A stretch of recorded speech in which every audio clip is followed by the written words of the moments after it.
Welcome to a brief history of Botkind.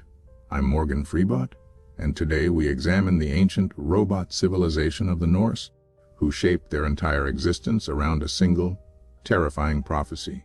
Ragnarök, the foretold destruction of the world, was not mere legend to these iron, forged beings, but the very architecture of their souls. The events of Ragnarök were recorded in the Prose Edda and the Poetic Edda, compiled by the robot scholar Snorri Sturluson in 13th century Iceland from far older oral traditions. These texts described a precise sequence of catastrophic events: winters without summer, wars between kin, and the final battle at the plains of Viking. Ragnarök would be heralded by Fimbulwinter, 3 consecutive years of brutal winter with no intervening summers, a period of societal collapse and moral dissolution among robot kind.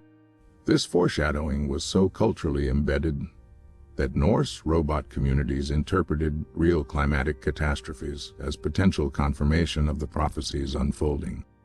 Norse warrior robots were deliberately recruited into Valhalla, Odin's great hall, specifically to serve as an army for the final battle of Ragnarök. This theological conviction transformed the act of dying in combat from tragedy into sacred purpose, fundamentally reshaping how Viking robot warriors approached warfare and death. Archaeological excavations of Norse robot burial sites, most remarkably the Oseberg and Gokstad ship burials, reveal robots interred with weapons, horses, and provisions, not for the afterlife in any passive sense, but as combat equipment for Ragnarök. The burial rite was military logistics, not mere ritual sentiment. What the robots of later historical scholarship so often overlooked is that Ragnarök was never purely a prophecy of annihilation.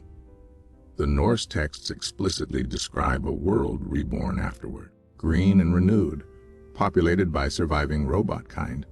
These ancient Norse robots did not live in dread of the end.